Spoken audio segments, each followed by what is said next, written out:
বাড়িখানি ভারী ভালো লাগলো। চারিদিকে বাগান, যদিও ফুলের চেয়ে বড় বড় গাছই বেশি।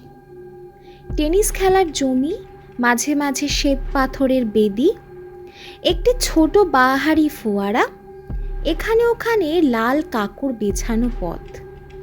দোতলা বাড়ি, একেবারে হাল ফ্যাশনের না হলেও সেকেলে নয়। বাড়ির জালনায় বা দেওয়ালে প্রাচীনতার কোনো চিহ্নই নেই। কোথাও ফাট ধরেনি, কোথাও অসৎ বট এসে জোর করে জুড়ে বসেনি। কিন্তু তবে মনে হলো বাড়িখানি যেন রহস্যময়। ভাবলুম বাড়ির মাথা ছাড়িয়ে উঠে মস্ত মস্ত গাছগুলো নিজেদের জন্যে একটি ছায়ার জগৎ সৃষ্টি করেছে বলেই হয়তো এখানে এমন রহস্যের আবহ গড়ে উঠেছে। আমার পক্ষে এও এক আকর্ষণ। আমি রহস্য খুব ভালোবাসি। রহস্যের মধ্যে থাকে রোম্যান্সের গন্ধ। সাঁওতাল পরগনার একটি জায়গা, স্ত্রী এবং ছেলে মেয়েদের বায়ু পরিবর্তনের দরকার। ডাক্তারের মতে এই জায়গাটি নাকি অত্যন্ত স্বাস্থ্যকর। বন্ধু প্রকাশের সঙ্গে এখানে এসেছি মনের মতন একটি বাড়ি খুঁজে নিতে। আজকে ট্রেনেই কলকাতা ফিরব। খানিক ডাকাডাকির পর বাগানের ভেতর থেকে একটি মালি বেরিয়ে এলো। তার চেহারায় না মালি, না দারবান, না ভদ্র বা ইতর লোকের মতো। তার বয়স ৮০ও হতে পারে, আবার ১০০ও হতে পারে। তার মাথায় ধপধপে সাদা এলোমেলো লম্বা লম্বা চুল, আর কোমর এমন ভাঙা যে হাড় জিরজিরে দেহের ওপর অংশ একেবারে দুমড়ে পড়েছে। কিন্তু হাতের লাঠি ঠকঠকিয়ে সে এত তাড়াতাড়ি এগিয়ে এলো যে তার অসম্ভব ক্ষিপ্রতা দেখে বিস্মিত হলাম। সে জিজ্ঞাসা করলে, আপনারা কি চান? বাড়ির ফটকের ওপর লেখা রয়েছে টু লেট। আমরা এই বাড়িখানা ভাড়া নিতে চাই। লোকটা হঠাৎ মুখ তুলে তাকালো। সে এতক্ষণ মাথা হেঁট করেছিল বলে তার চোখ দেখতে পায়নি। এখনো দেখতে পেলাম না, কারণ তার চোখ দুটো এমনি অস্বাভাবিকভাবে কঠোরগত যে প্রথম দৃষ্টিতে তাদের আবিষ্কার করাই অসম্ভব। মনে হয় লোকটা বুঝি অন্ধ।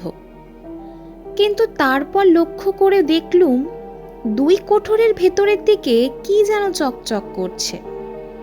দুই অন্ধকার গর্তের মধ্যে যেন দুই দীপশিখার ইঙ্গিত।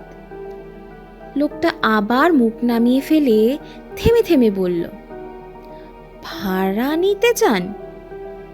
এই ভাড়া নিতে চান এই বাড়ি? বেশ, বাড়িখানা আমাদের পছন্দ হয়েছে। এ বাড়ির মালিক কে? বাড়ির এখনকার মালিক থাকেন বিলেতে। আগেকার মালিক কোথায় থাকেন কেউ জানে না। তাহলে ভাড়া দেব কাকে? আমাকে। কত ভাড়া? সেটা ঠিক করবেন আপনারাই। রহস্যময় বাড়ি, রহস্যময় বৃদ্ধ, এবং তার কথাগুলো কম রহস্যময় নয়। মনে হলো রহস্যের মাত্রা যেন ছাড়িয়ে যাচ্ছে। এতটা ভালো নয়। কি বলবো ভাবছি, হঠাৎ গায়ে পড়ল এক ফোঁটা জল। চমকে মুখ তুলে দেখি ইতিমধ্যে আমাদের অজান্তেই আকাশ হয়েছে মেঘের সঞ্চার। বুড়ো বললে, বৃষ্টি আসছে, আপনারা একটু ভেতরে দাঁড়াবেন, চলুন। বুড়োর পেছনে পেছনে বাড়ির নিচের তলায় বারান্দার তলায় গিয়ে দাঁড়ালাম। ঝমঝম করে বৃষ্টি নামলো। প্রকাশ আমার দিকে ফিরে বলল, বৃষ্টিতে এখানে চুপচাপ দাঁড়িয়ে কী লাভ? চল আগে বাড়ির উপরকার ঘরগুলো একবার দেখে আসি। বুড়োর দিকে ফিরে দেখি সে ঊর্ধ্বমুখে আকাশের দিকে তাকিয়ে আছে। আমি তাকে ডাকলুম, সে যেন শুনতেই পেল না। খানিক পরে হঠাৎ বললে, ঘড়িতে কটা বাজছে? হাতঘড়ির দিকে দৃষ্টিপাত করে বললুম, এখন 5:30। বুড়ো যেন শীতার্থ কণ্ঠে কাঁপতে কাঁপতে বললে, আকাশে আরও মেঘ জমে উঠেছে, অন্ধকারে সন্ধ্যা নামবে তাড়াতাড়ি। এ বৃষ্টি সন্ধ্যার পরেও পড়বে, নাও পড়তে পারে। না না, এ বৃষ্টি এখন থামবে না, হয়তো আজ সারা রাত ধরেই পড়বে। আমি মেঘ দেখেই বুঝতে পারি। প্রকাশ বলল, কি সর্বনাশ! তাহলে আমরা স্টেশনে যাব কি করে? আজই তো আমাদের কলকাতায় ফেরবার কথা। পুরো ঘাড় নাড়তে নাড়তে বলল, এ বৃষ্টি আজ থামবে না, আজ আর থামবেই না। পাহাড়ে নদী ফুলে উঠবে, মাঠ ভেসে যাবে, পথ ডুবে যাবে। পালাতে চান তো এখনই পালান। সন্ধ্যার পর রাত আসবে, ঝড় উঠবে, বন কাঁদবে। এ বৃষ্টি আজ থামবে না, এখনো সময় আছে, এখনো পালিয়ে যান। বুড়োর কথাবার্তার ধরন দেখে বেশ রাগ হলো। বিরক্ত কণ্ঠে বললুম, ঠাট্টা রাখো। শোনো, এ বাড়ি আজ থেকে আমি ভাড়া নিচ্ছি। বৃষ্টি না থামে আজ আমরা এখানেই রাত কাটাবো। কত টাকা দিতে হবে সেটা বলো। বুড়ো আবার মুখ তুললে। আবার দেখলুম তার চক্ষু কোঠরগত 2 দীপশিখার ঝিলিক। দন্তহীন মুখ ব্যাদান করে নীরব হেসে হেসে সে কি বলল, আজ রাতে এখানে থাকবেন? থাকতে পারবেন? কেন পারবো না? বাড়ির আগেকার মালিক আজ রাতে এখানে আসবেন। তিনি কোথায় থাকেন কেউ তা জানে না, কিন্তু বৃষ্টির রাতে ঠিক এখানে বেড়াতে আসেন। তাকে দেখলে মানুষ খুশি হয় না। দোতলার হলঘর তার জন্য খোলাই থাকে। এক বৃষ্টির রাতে ও ঘরে একটি কাণ্ড হয়েছিল, রক্তাক্ত কাণ্ড। সন্ধ্যার সময় মালিক ফিরে এলেন, তখন ঝুপ ঝুপ করে বৃষ্টি পড়ছে। হাতে তার বন্দুক, পরনে তার শিকারের পোশাক। তারপর? না না, সেসব কথা আপনাদের শুনে আর কাজ নেই। কিন্তু সেই দিন থেকে এই বাড়ি খালি। এই বাড়ি কেউ ভাড়া নিতে চায় না। আমি হো হো করে হেসে উঠে বললুম, তুমি কি আমাদের ছেলে মানুষ পেয়েছো যে যা তা বলে ভয় দেখাতে চাও? বেশ, তবে তোমরা থাকো, আমি চললুম। কিন্তু সাবধান, সাবধান, সাবধান। বলতে বলতে বুড়ো লাঠি ঠকঠকিয়ে অত্যন্ত ক্ষিপ্রপদে আবার বাগানে নেমে অদৃশ্য হয়ে গেল। প্রকাশ বলল, পাগল। আমি বললুম, পাগল নয়, পাঁজি। বুড়োর হয়তো ইচ্ছে নেই আর কেউ এই বাড়িতে ভাড়া নেয়। সে একলাই এখানে রাজত্ব করতে চায়। কিন্তু বাইরে যখন ভাড়াপত্র টাঙানো আছে তখন আমাদের ভাবনা কি? চল একবার দোতলার ঘরগুলো দেখে আসি। দোতলার বারান্দায় উঠে দাঁড়ালো। সেখান থেকে অনেক দূর পর্যন্ত দেখা যায়।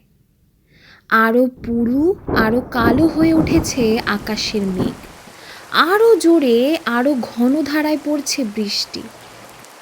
সন্ধ্যার আগেই দ্রুত নেমে এসেছে সন্ধ্যার অন্ধকার। দূরে ছোট ছোট পাহাড়গুলো ক্রমেই ঝাপসা হয়ে যাচ্ছে। 2 কূল ভাসানো নদীর ছবি আঁকা জল থই থই করা প্রান্তরের মাঝে বড় বড় গাছগুলি মাতাল হয়ে টলমল করছে ঝোড়ো বাতাসের দীর্ঘশ্বাসে। প্রকাশ বিষণ্ণ সুরে বললে, বুড়োর একটা কথা কিন্তু ঠিক, আজ এইখানেই বন্দী হতে হবে। উপায় নেই, কিন্তু খাবো কি? আকাশের জল? আর শোবই বা কোথায়? পেছন ফিরে ওই হলঘরটা দেখ, ওর 3টে দরজাই খোলা। এখনও যেটুকু আলো আছে তাতেই দেখা যাচ্ছে ঘরের ভেতরে রয়েছে বড় বড় সোফা, কৌচ ও চেয়ার। দেওয়ালের গায়ে রয়েছে সোনালি ফ্রেমে বাঁধানো মস্ত মস্ত ছবি আর আয়না। মেঝের ওপরে কার্পেট পাতা। আশ্চর্য, এই এমন সাজানো বাড়ি খালি পড়ে আছে।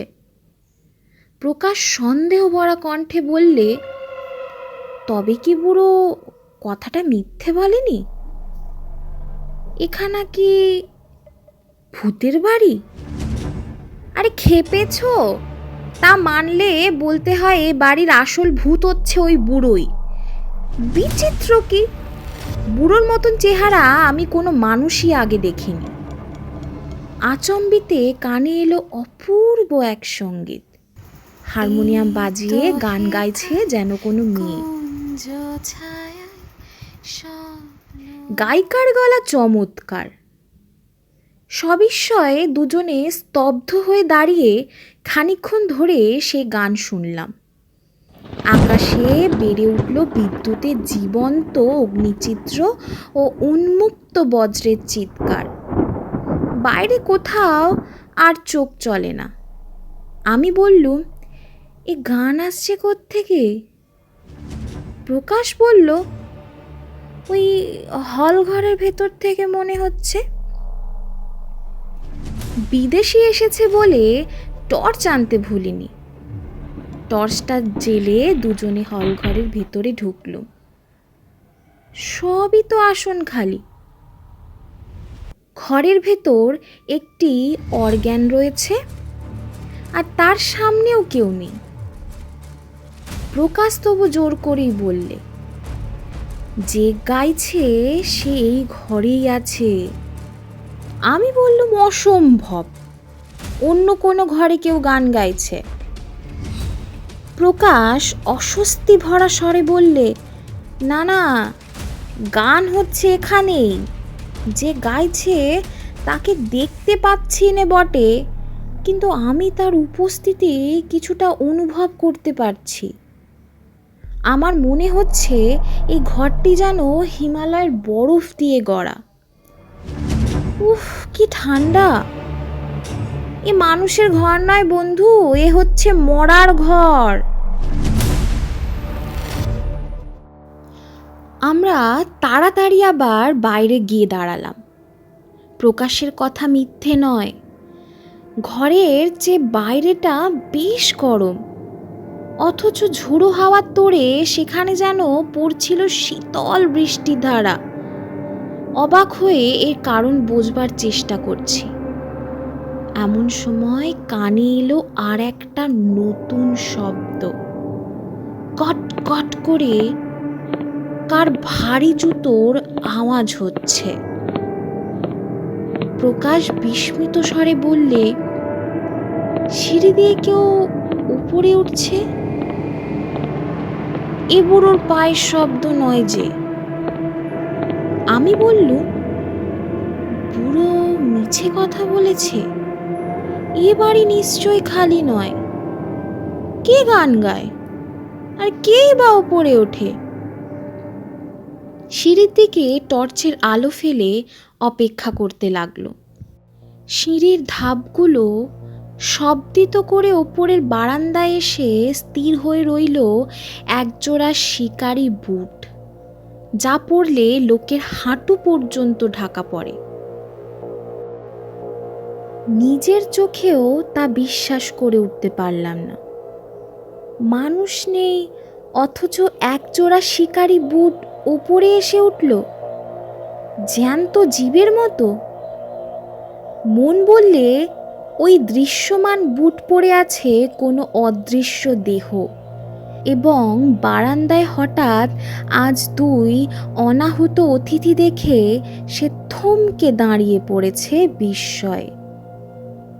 প্রকাশ অস্পষ্ট স্বরে বলল, শিকারি বুট, বুড়ো বলেছিল। বৃষ্টির রাতে নাকি বাড়ির মালিক আসে শিকারের পোশাক পরে। আমি উত্তর দেওয়ার আগেই বুট জুতো জোড়া যেন কোনো বেজায় ভারী দেহের চাপ নিয়ে আবার গটগট শব্দে মাটি কাঁপিয়ে অগ্রসর হতে লাগলো আমাদেরই দিকে। আমরা মহা আতঙ্কে পিছু হাঁটতে লাগলুম পায়ে পায়ে, আমাদের দৃষ্টি স্তম্ভিত। হৃৎপিণ্ড করছে ধরপড় ধরপড়। হলঘরের তৃতীয় দরজার কাছে এসে বুট জুতো জোড়া আবার থেমে পড়ল ক্ষণিকের জন্য, কিন্তু তারপরে সবেগে প্রবেশ করলো ঘরের ভেতরে। গানের স্বরও থেমে গেল। সঙ্গে সঙ্গে শুনলুম গুদুম করে বন্দুকের শব্দ ও তীব্র এক আর্তনাদ।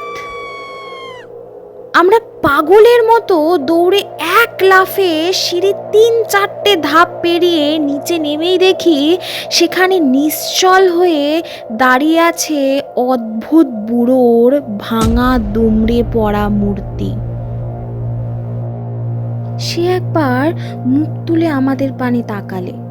টর্চের আলোতে তার চক্ষু কোটরের খুব ভেতরে জ্বলে উঠল দুটো আগুনের কণা। খিলখিল করে হেসে বুড়ো ক্ষণক্ষণে গলায় বলে উঠল, মালিকের সঙ্গে দেখা হলো? মালিকের সঙ্গে দেখা হলো কি? কি বললো মালিক? বাড়ি ভাড়া নেবে নাকি? দৌড়তে দৌড়তে বাগান পার হয়ে যখন বাইরে এসে পড়লাম, তখনও সেই ভয়াবহ বুড়োর অপার্থিব হাসির শব্দ থামেনি। এতক্ষণ শুনছিলেন শ্রী হেমেন্দ্র কুমার রায়ের লেখা বাড়ি বুড়ো বুট। গল্প পাঠে আমি মেঘা, এবং এটি আমার ছোট্ট একটি জগৎ, মেঘের গল্প কথা। ধন্যবাদ।